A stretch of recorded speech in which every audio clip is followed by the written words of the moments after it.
Il y a un dossier en matière d'itinérance dévoilé par la presse aujourd'hui qui retient l'attention parce qu'il y a des cols bleus qui ont démantelé un campement à Montréal-Nord. Ils ont tout détruit, même la nourriture avec des camions lundi soir. Vous allez voir apparaître à l'écran des images qui ont été tournées tantôt par le collègue caméraman Yanni. Il ne reste plus grand-chose. Vous le voyez là, sur un terrain vague qui est situé juste derrière le Canadian Tire à Montréal-Nord. Sam Watts, vous êtes de la mission Bon Accueil. Vous êtes là pour réagir. Monsieur Watts, juste avant de vous entendre, là, vous allez entendre un sans-abri rencontré par mon collègue caméraman tantôt. Ils m'ont démantelé, peut-être 7 fois, 8 fois là, jusqu'à date. Là. Puis comme ils disent, ils sont supposés nous mettre ça, qu'on est supposé avoir le temps de mettre ça pour mettre ça dans des entrepôts, serait supposé. Non, ils ramassent ça avec un tracteur, tirent ça dans un rond-port. Quand je suis arrivé, puis je lui ai dit, hey, qu'est-ce que tu fais là? Il a dit, vous êtes démantelé, tu as reçu une lettre. J'ai jamais reçu de lettre, t'es qui, toi? Quand j'ai nommé le nom de Mme Gracielle, il m'a dit, c'est qui ça? Tu connais pas tes boss, tu connais pas le monde, toi, qui sont alentour de toi. Ils se sont tous poussés. Alors, je pense que c'est clair. Monsieur Watts, cafouillage, comédie d'erreur dans ce dossier-là. Comment vous réagissez? Ben, c'est clair qu'il y a eu des erreurs de jugement à quelque part. Je ne sais pas par qui ou à quel niveau, mais c'est clair qu'on est face à une crise humanitaire. Il faut reconnaître que ce sont des personnes vulnérables et c'est vraiment pas aidant de rendre les gens vulnérables plus vulnérables. C'est pas la solution. La solution à l'itinérance passe toujours par le logement. Ils sont déjà dans la rue, comme vous dites, M. Watts, donc on va les remettre dans la rue un peu plus loin. Là. Hey, cela dit, j'ai reçu une réaction de l'arrondissement Montréal-Nord. Je peux vous confirmer, M. Watts, qu'une enquête a été déclenchée par l'arrondissement. Écoutez bien ça. Les cols bleus devaient ramasser donc des objets qui avaient été placés dans un tas en collaboration avec les sans-abri, l'organisme communautaire dans le secteur. Il semble que les cols bleus se soient trompés de tas. Imaginez-vous si le sans-abri qui a parlé avait été couché dans sa tente lundi soir. Non, je peux pas imaginer. Puis ça prend un certain approche qui est humanitaire, qui est douce. C'est clair qu'un événement comme ça est malheureux. Puis l'autre chose qu'il faut reconnaître, c'est qu'on est en train de bâtir une approche qui va être une approche coordonnée à travers Montréal pour s'assurer que les gens qui sont dans des campements sont sécuritaires, mais aussi qu'ils ont accès à des services et en plus, comme je disais tantôt, à des options, des pistes vers du logement permanent. Mais M. Watts, avez-vous vu le terrain où ils dorment en ce moment à Montréal-Nord?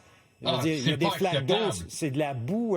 Comment vous voulez offrir des conditions sécuritaires à ces gens-là? Je veux dire, personne ne veut... On parle de déplacement souvent, pas de démantèlement. Alors, si on est capable de déplacer quelqu'un et de le faire avec la dignité, je pense que c'est toujours possible. Mais le but, toujours pour nous, au moins à Mission Bon Accueil, c'est d'aider les gens à entrer dans un logement permanent. Depuis le mois d'octobre, on a aidé 8 personnes à entrer en logement directement d'un campement. Alors, c'est possible. Et il y a des pistes vers le logement et sont différentes selon les besoins de la personne. Je sais que l'effort est colossal pour effectivement prendre quelqu'un d'un campement, l'intégrer à un logement, s'assurer que les services à l'intérieur. Mais l'impression qu'on a à Montréal, M. Watts, là, vous me direz si vous êtes d'accord ou en désaccord, on a l'impression que la ville, même dans le temps de Mme Plante, n'avait pas le contrôle, a perdu le contrôle au fil des ans. Je pense au campement de la rue Notre-Dame que j'ai amplement visité. Je suis allé cette semaine encore une fois. Ça ressemble à un dépotoir, M. Watts. Je ne veux pas utiliser des mots crus, mais véritablement, ça ressemble à un dépotoir. Imaginez-vous si le feu prend là-dedans. Je sais qu'il y a un moratoire en ce moment. Le tribunal doit éventuellement statuer, mais j'ai l'impression que le temps presse, surtout alors que la neige va tomber bientôt, là. Oui, et je pense qu'il va falloir faire quelque chose. Vous avez raison. Si je recule de 6 ou 7 ans, on avait très peu de campements à Montréal, même, je dirais, pas de campements. Alors, je prévois une possibilité d'ici quelque peu où on serait capable de dire à Montréal, on n'a pas besoin des campements parce que les gens sont servis C'est sûr qu'on va toujours avoir des gens qui vont tomber en situation d'itinérance, mais on devrait être capable de bien les accompagner et de les servir avec des pistes vers le logement, que ce soit transitoire ou autre service. Je suis convaincu plutôt qu'on est capable. OK, donc c'est pas un rêve. Là. Vous êtes convaincu que ça va se réaliser un jour. Je vais vous entendre en terminant sur... J'ai fait une entrevue cette semaine avec Vincent Chiara du groupe MAC. C'est un entrepreneur, promoteur majeur à Montréal. Il va s'associer avec d'autres promoteurs. Il serait même prêt à donner un premier coup de pelle l'an prochain, là, creuser pour ériger des tours. 25 000 logements, je ne me trompe pas. Est-ce que c'est ça que j'exagère? Peut-être 2 500? Ma mémoire... 2500. Pardonnez-moi, ma mémoire fait défaut. 2 500 logements. C'est bien que le privé s'implique rapidement?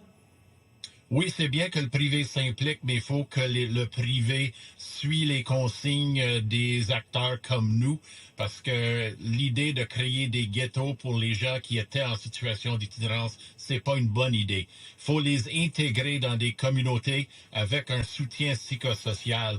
Alors, ce que nous voulons pas, c'est des grands bâtiments conçus simplement pour bouger des gens puis les installer dans un endroit qui peut facilement devenir un endroit qui n'est pas souhaitable. Merci, Sam Watts, de Mission Bon Accueil. Continuez votre mission, justement. Merci. Merci.